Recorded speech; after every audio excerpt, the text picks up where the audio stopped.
السلام عليكم حلقة waxaad ku maqli doontaan maaraynta dakhliga waa maxay qaacidada 20 maxay bilyaneeradu wax u akhriyaan si joogta deynta iyo dhibaatadeeda maxaa laga wadaa qof walba oo wax akhriyo ma ahan hogaamiye laakiin hogaamiye walba waa mid wax akhriyo ninka 600 oo bog akhriyo maalin walba asagoo waliba bilyaneera ku soo dhawaada mowduuceena maanta anigoo Cumar ayaan idin soo jeedinayo 6 naseexo oo ay ku talinayaan ragga cisaamiyiinta ee salka hoose ka soo bilaabay ama aan ku tilmaano caadooyin ay leeyihiin oo aad iyo aad kaalin uga geystay heerka ay gaareen qofka cisaamiga waa qofka aanan hanti cidna ka dhaxlin si xalaal ah oo dhididkiisa ahna ku keenay waxay ku siinayaan halkan ama aan ku arkayna 6 caado oo ay raaceen midha dhalna kaalin weyn ka geysatay meesha ay joogaan kow aqoon kororsi joogta waxaa la yiri qof walba oo wax akhriya ma ahan hogaamiye laakiin hogaamiye walba waa mid wax akhriyo dib ugu laabo jumladaas qof walba oo wax akhriya ma ahan hogaamiye laakiin hogaamiye walba waa mid wax akhriyo ragga iyo dumarka cisaamiyiinta ee salka hoose ka soo bilaabay waxay isku raaceen in akhrinta tijaabooyinka dadka kale akhrinta taariikh nololeedka dadka saamaynta leh ay tahay waxa ugu fiican ay sameeyeen noloshooda qoraaga kitaabka lagu magacaabo badal caadooyinkaada waxaad bedeli noloshaada wuxuu leeyahay 88% milyaneerada ugu yaraan 30 daqiiqo ama ka badan ayay maalin walba u gooyaan in ay wax akhriyaan si ay faa'iido u helaan una sii horumaraan Elon Musk oo ah maskax caalamka baryahan wareerisay mashaariicdiisa darteed ahna aasaasaha shirkadda Tesla ee gawaarida korontada ku socoto iyo shirkadda SpaceX ee leh gantaalada hadda cirka loo diro kadibna lagu soo celin karo meesha ay ka kaceen ninkan ayaa waxaa la weydiiyey fikradahan sideed ku keentay xageed ka baratay waxyaabahan wuxuu ku jawaabay akhrinta kutubta Warren Buffett oo ah ninka saddexaad ee ugu qanisan caalamka wuxuu leeyahay 600 oo bog ayaan 24 saac akhriyaa taasoo ah 300 oo waraaqadood qodobka labaad nashaadaadka sportiska fadhi la'aanta waxaa la yiri caqliga saliimka waxaa laga helaa jirka saliimka dhaqdhaqaaqa iyo kala bixinta jirka waxay ruuxdaa maskaxda sidii dheer ciir ah oo la ruuxay oo kale waxaan maalmo aanan fogeyn dhagaysanayay sheekada nin leh waxaan booqanay guriga milyaneer carbeed oo ah dadka meesha eberka ka soo bilaabay waxaan la yaabnay ayuu leeyahay fudaydkiisa firfircoonidiisa iyo nashaadka iyo dhaqaaqiisa isagoo weliba nin weyna Oprah Winfrey iyo Richard Branson waxay leeyihiin waa shay caadan noo ah in aan maalin walba waqti u goyno sportiska jirdhiska in aan soconno kala bixinno in aan fariisanin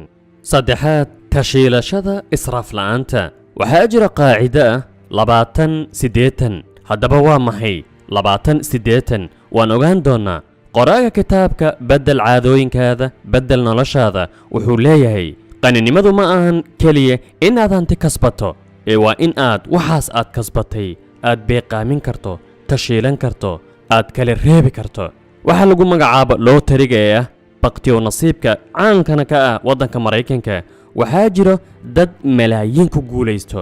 laakiin muddo yar gudaheed eber soo istaago طبعا markii laga soo tago baraka la'aanta maadaama maalkaas uu yahay mid xaaraan ah haddana ma yaqaanaan ama qofkaas faqriga ah ee ku guulaystay hal mar lacagtaas ma yaqaano qaabka uu wax u tashiilan lahaa u isticmaali lahaa waxaa laga yaabaa malaayiintii uu ku guulaystay muddo yar gudaheed inuu ka soo istaago weliba in deyn lagu leeyahay soo gacmo maran sababtoo ah ma yaqaano tashiilashada kala reebidda maaraynta qaacidada ah 20-80 waa in dakhligaada 80% aad bixisaa inaad ku noolaato mashaariic kale ku furto laakiin 20 aad meel dhigtaa sidoo qoraagu uu leeyahay wuxuu leeyahay sidoo kale 88% milyaneeradii uu la kulmay waxay isku raaceen in kaydinta wax uun ay kaalin weyn ka geysatay samaynta hantidooda waxaa jirta aragti ah 70% ma isticmaashid maxaa loola jeedaa tusaale adigaan hadda muuqaalkan daawanay gaar ahaan gabdhaha dharkaada 100% meeqaad xirataa diracyada iyo saakooyinka aad armaajada ka buuxisay ee aad iska soo gadanayso aadna xiranaynin bal ka waran soo khasaare ma ahan in hadda suuqa aad aado aad maanta dirac soo gadato goonna soo gadato kadibna maalin aad xirto duulaabka aad ku tuurto armaajada aad ku tuurto makhsanka taasoo ah in 70% dharkaada aadan xiranin sidoo kale alaabta guriga taallo ee faraha badan 70% lama isticmaalo dadku suuqay aadaan waxbay iska soo gadaan xitaa dhallinyarada tobaneeyadaas shaar sarwaalada kabaha faraha badan ee aad iska soo gadayso kadibna aadan xiranin haddaad wax yar bayqaamin lahayd meeshaas waxa kaaga soo bixi lahayd lacag caddaan ah oo aad gacanta ku haysata maanta waxaan xasuustaa yar afrikaan ah oo meel ka shaqayn jiray xoogaa lacag ahna ka qaato maalin ayuu mushaarkii uu soo qaaday asagoo dhan hadda qaaday suuqa geeyey kadibna ku soo iibsaday kabo dhammaan mushaarkii uu bisha sugayay suuqa ayuu geeyey kadibna wuxuu ku soo iibsaday kaba qaaliya falkaas waa doqonnimo meeshii ugu dambaysay marxaladdii ugu dambaysay wax ka dambeeya oo la sugaya ma lahan waxaa jirto istaraatiijiyado ayna siinayaan raggaas waxay leeyihiin ha ku bixinin mushaarkaada waxa aad qaadato 25% wax ka badan guriga kirada haddii aad guri kira aad degan tahay ama guriga aad degan tahay haddii aad wax ka beddelayso kale wuxuu leeyahay 25% wax ka badan inaad ku bixiso ma ahan arrin wanaagsan tusaale yar waxay leeyihiin kaba soo qaadbo in mushaarkaada uu yahay $100 $25 wax ka badan ha ku bixinin kirada guriga adoo $100 qaato ha kiraysanin guri ka badan $25 waa tusaale ahaan sidoo kale 15% wax ka badan mushaarkaada ha ku bixinin cunnada aad cunayso wax micno ah ma sameynay khasaare markii laga reebo in aad aado baarar ama meelaha laga cuntay hoteelada qaaliga kadibna aad soo cunto wax u dhigmo mushaarkii aad shaqaynaysay bisha ama kala bar ma ahan xikmad sidoo kale waxay leeyihiin 10% waxa aad qaadato mushaarka aad qaadato ha ku bixinin waxyaabaha tarfiiha ah ee u raaxaynta nafta sida inaad meelo booqato in aad tiyaatarada aado inaad filimada gasho iyo sidoo kale waxay ka digayaan alxamdulillah annaga haddaan muslimiin nahay waa mid xaaraan oo aanan bannaanayn waxa lagu magacaabo qamaarka waxay leeyihiin qamaar weliga ha ka qaybgelin waxa lagu magacaabo lootarigana ha ka qaybgelin sababtoo ah waa khasaaro raggan milyaneerada xitaa aan muslimiinta ahayn waa rag caqli ilaahay ba caqli siiyey ma galaan qamaarka iyo waxyaabahan lagu khasaaro kama qaybgalaan halka dadka aanan maskaxdooda miiraynin ee u malaynaya qamaar in lacag lagu helaayo lacagtoodana ku bixinaya halkaas khasaare waxaan ahayna aanan ka faa'iidaynin sidoo kale waxay leeyihiin intii aad awooddo ka fogow dayn inaad dayn qaadato deymaha waa waxa ugu xun ee dhabarka kaa jabinayo haddii dayn lagugu leeyahay waxay ka dhigan tahay in aad tahay addoon la leeyahay in aad silsilad ku xihan tahay laakiin maalinka aad iska guddo aad iska bixiso shilinka ugu dambeeya ee dayna ayaad xorriyaddaada qaadanaysaa mabruuq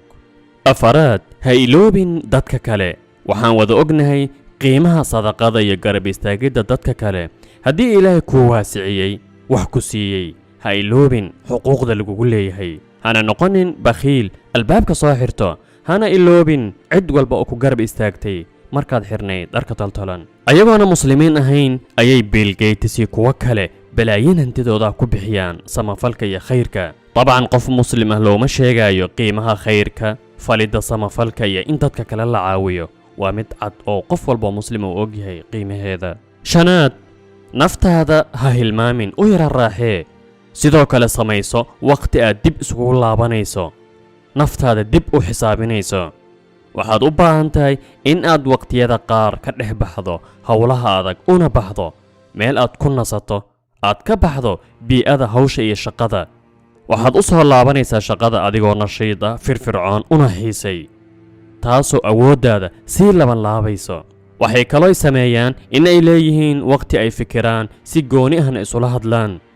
wax ka run badan ma lahan in aad naftaada la hadasho si toosa isu xisaabiso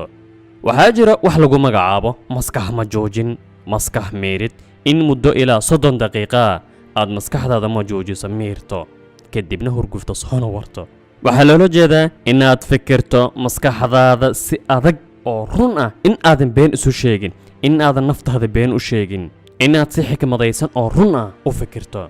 lixaad tababaro qayrkaana tababar taasoo ah in cilmi walba aqoon walba oo aad yeelato in aad tahay bini aadam xaqiiqadaada aqoonso in aad tahay bini aadam daciifa inaad dadka u baahan tahay in ay jiraan dad dhinac walba kaaga fiican weligaa ha ka weynaanin inaad wax kororsato inaad dadka weydiiso inaad tawaaduc samayso waa sida ay raggaas ku talinayaan faylasuuf giriig ah oo cilmi iyo xikmad lagu tilmaamo ayaa la weydiiyey bal cilmigaada iyo waxaa taqaana nooga warran wuxuu ku jawaabay adduunkan hal shay ayaan aqaanaa hal shay ayaan hubaa shaygaasoo ah in aanan waxba aqoonin wuxuu ugu jawaabay waxa keliya aan huba adduunkan waa in aanan waxba aqoonin dadka caarifiinta ilaahay yaqaano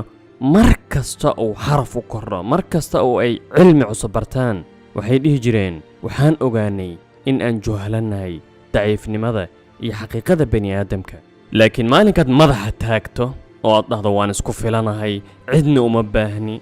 maalinkaas waa maalintii aad dhimatay waa maalintii kuugu dambaysay waa maalintii adigoo nool aad isduugtay inta badan waad aragtaan caalamka ragga siyaasadda madaxweynayaasha madaxweyne kasta wuxuu leeyahay qof la taliye qof uu la tashado madaxweynaha wuxuu awoodaa inuu waxyaabo badan soo saaro isagoon cidna la tashanin laakiin madaxweynaha caqliga leh ee og xaqiiqada bani aadamka wuxuu u baahan yahay la taliye qof la taliyo qof uu la tashado maxay inta badan maamulada lagu tilmaamay inay dictator yihiin keliga talis aslan kelmadda keliga talis xagee ka imaaday qof talada ku fariisto kadibna aanan cidna wax weydiinaynin taasoo go'aanada uu qaato masiirka dadka iyo dalkaba ka dhigayso mid aanan la aqoon meesha u socdo sababtoo ah far keligeed fool ma dhaqdo bani aadam si kastuu yahay wuxuu u baahan yahay tashi sidaas darteed milyaneerada waxay ku talinayaan in weliga aadan niyadda gashanin in aad isku filan tahay dhinac walba in aad dadka u baahan tahay in aad bani aadam tahay ogow mawduuceena maanta intaan ayuu ku egyahay wasalaamu calaykum waraxmatullaahi wabarakaatuh